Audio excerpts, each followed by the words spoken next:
Here's Johnny. Inside a hotel, a man named Jack Torrance arrives for an interview and meets the manager, Stuart Ullman. Jack's wife, Wendy, and their young son, Danny, are in their apartment. The family will be moving to the hotel for the winter. Danny seems excited about the move since he doesn't have many friends in the city anyway. But the disturbing part is that he has an imaginary friend named Tony, who clearly isn't happy about moving into that hotel. Wendy thus tries to assure him that they'll have a pleasant experience. Returning to the interview, Jack reveals that he's a former teacher and is now focused on writing a book. He and the Torrance family will be responsible for taking care of the hotel during its 5-month winter closure. However, Ullman warns him about the crushing effects of prolonged isolation and shares the hotel's dark past from 1970 when the previous caretaker, Grady, went completely insane. He brutally murdered his wife and 2 daughters with an axe before killing himself with a shotgun. But Jack doesn't seem scared, and even says that his wife is a horror enthusiast who will be fascinated by this story. Back in the apartment, Danny wonders if his dad will get the job. So Tony claims that he has already gotten it, and he'll be calling Mom soon. Strangely, Jack soon calls Wendy to deliver the good news.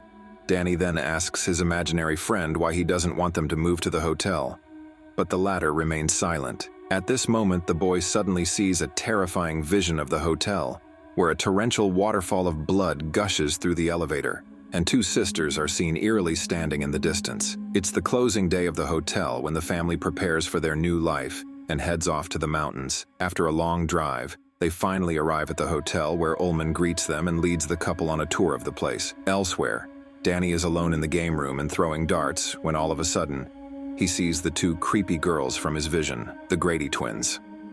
The boy is paralyzed with fear, but the girls stare at him intensely for a few seconds before leaving. On the other hand, Ullman shows the couple an imposing hedge maze on the hotel grounds,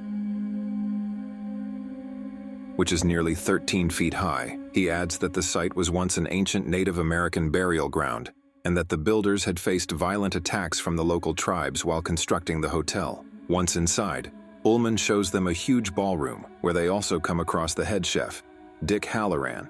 Danny joins them at this point, so Halloran decides to take Wendy and the boy to the kitchen, while Ullman continues with Jack. In the kitchen, Halloran shows them the massive pantry and freezer, which are packed with a variety of meats and other provisions they will rely on during the long winter. Halloran then shows Danny a special stash of ice cream, and they share a moment of non-verbal communication. Later, Wendy joins her husband to tour the basement, leaving Halloran and Danny alone. The chef then takes the boy for ice cream and suddenly tells him that he knows about his psychic ability, which he calls the Shining.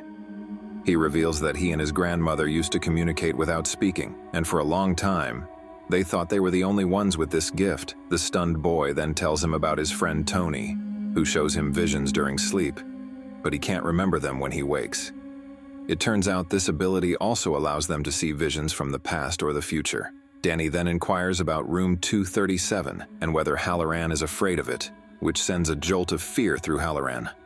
Worried, he firmly tells the boy that there is nothing in that room and warns him to stay away from it at all costs. A month later, the family's stay has been wonderful till this point. Danny is seen riding his tricycle in the hallway while Wendy brings breakfast in bed to her husband. The couple then begins chatting, and Jack reveals how since his arrival he's been haunted by a strange sense of déjà vu, as if he had been to the hotel before and already knew every corner of the place. He also shares that he hasn't written anything yet and feels distracted. In the afternoon, Wendy and Danny are exploring the hedge maze and marveling at its size. Meanwhile, inside the hotel, Jack stares at a model of the maze with a menacing focus. Jack starts spending all his time in the gold room working on his novel, though he never produces a single page. Wendy later comes down to check on him, concerned about his growing isolation. He lashes out at her in anger, telling her that he needs to be left alone to work.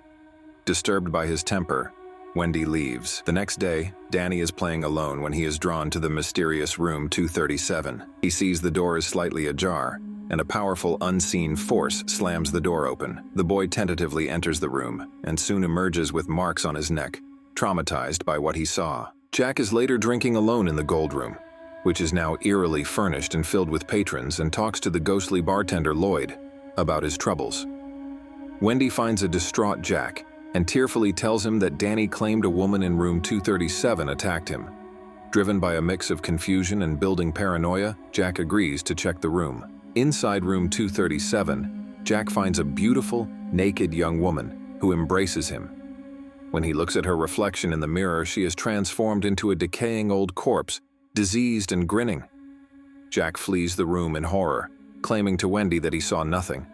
Tuesday, where a news report on TV reveals that a fierce snowstorm has begun to rage across the region. On Saturday, Wendy tries to make a phone call but discovers that all the lines are dead. She finally resorts to the radio to contact the forest rangers, who inform her that the storm has damaged many phone lines and they likely won't be repaired until spring. They warn her to keep the radio on at all times and contact them in case any trouble arises. Elsewhere, Danny rides his tricycle through the hotel's quarters, right when he suddenly spots the two girls from his earlier vision, the Grady twins. They call his name and invite him to play. He then gets a brief glimpse of their bloodied bodies on the floor with an axe nearby, which causes the panicked boy to cover his eyes. But when he finally looks again, the girls are gone. He tells Tony that he is scared. So the latter reminds him of something once said: these visions aren't real, and they're like pictures in a book. The following Wednesday, Danny is playing with his toy cars in the hallway, right when a ball unexpectedly rolls towards him. He thinks it's his mother, and when he moves forward, he is surprised to see that the door of room 237 is open. Curious, he carefully tries to enter. Elsewhere, Wendy is in the basement when she hears a blood-curdling scream and rushes to investigate. She finds Jack trembling in his workspace, and it turns out he just had a terrifying nightmare. He frantically tells her that he had a dream about murdering his wife and child with an axe and even hacking them to bits. But Wendy tries to calm him, assuring him that it's just a nightmare. Miles away, Halloran is in his apartment when he's suddenly hit by an unexplainable jolt, the shining, and his eyes widen in shock. At the same time, we see Danny convulsing in the hotel, and it seems like he is attempting to communicate with the old man. Halloran immediately knows something terrible is happening at the Overlook and decides he must return. He grabs his phone and attempts to call the hotel, but the lines are still dead. He then desperately tries to call the Forest Service and an airline to arrange travel, determined to help Danny and Wendy. On the other hand, Jack returns to his wife and tells her that he didn't find anything in room 237. A panicked Wendy wonders where the bruises came from, so Jack theorizes that maybe the boy did it to himself. Meanwhile, Danny is in his room where he notices the word "Red Rum" scrolled in red letters on the door, which sends a shiver down his spine. At the same time, Wendy insists that they need to get Danny out of the hotel and leave immediately, but this causes Jack to erupt in fury, and he accuses her of trying to sabotage him just as he finally has a chance to achieve something in life. He firmly declares he won't let her ruin his life and storms out violently. Wendy is left alone, poor and breaking down in tears, fuming with anger. Jack begins throwing dishes in the boiler room area, but then he hears music drifting from the ballroom and moves toward it. He finds the gold room is now fully lit and filled with elegant guests in a style reminiscent of the 1920s. A waiter offers him a drink. Jack recognizes Lloyd, says, "Good evening, Mr. Torrance." "Good evening," who is tending the bar. Lloyd serves him a drink, but when Jack tries to pay, the bartender calmly refuses, saying that his order is on the house. Shortly after, Jack is accidentally jostled by a waiter who spills drinks on his clothes. The waiter apologizes, and the two head to the bathroom to clean up. There, the man reveals that his name is Delbert Grady, which shocks Jack as it's the same name as the previous caretaker who died at the hotel. Jack tries to confirm if Grady ever worked here as a caretaker, but the latter denies it, claiming he has always been the butler. Jack asks about his family, and Grady reveals that he has a wife and 2 daughters. Suddenly, Grady advises Jack to remain vigilant, warning that Jack's son is attempting to bring in an outside party, specifically a black cook named Halloran. Grady suggests that Jack needs to correct his family, much like Grady himself had to correct his own family when they misbehaved. Grady unlocks the freezer door where Jack is supposed to dispose of spoiled food, a detail Jack would remember later. The haunting conversation solidifies Jack's break from reality and his embrace of the hotel's evil influence. Jack claims it is all Wendy's fault, arguing that she constantly interferes in their lives. However, Grady just urges him to assert control over his family and correct them like Grady once did with his own family. Later, Jack arrives at the radio room and hears the forest rangers desperately trying to contact the family, but he shockingly sabotages the radio. which completely severs any connection to the outside world. Shortly after, Halloran calls the Forest Service to check on the family, and the ranger grimly informs him that all attempts to reach them have failed. Realizing that something has gone horribly wrong, Halloran boards a flight the next morning, determined to reach the hotel as quickly as possible. He later rents a snowcat at the foot of the mountain to complete the journey, despite the worsening storm. Wendy arms herself with a bat and goes to talk to her husband. She can't find him in his workspace, so she approaches his typewriter to see what he has been working on. But a wave of terror hits her when she finds the pages filled with the same phrase repeated, "All work and no play makes Jack a dull boy." Before she can process what's happening, Jack suddenly appears behind her, asking if she likes his work.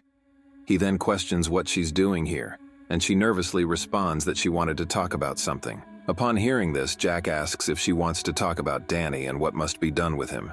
Wendy says she wants to take their son to a doctor, but this only fuels Jack's rage.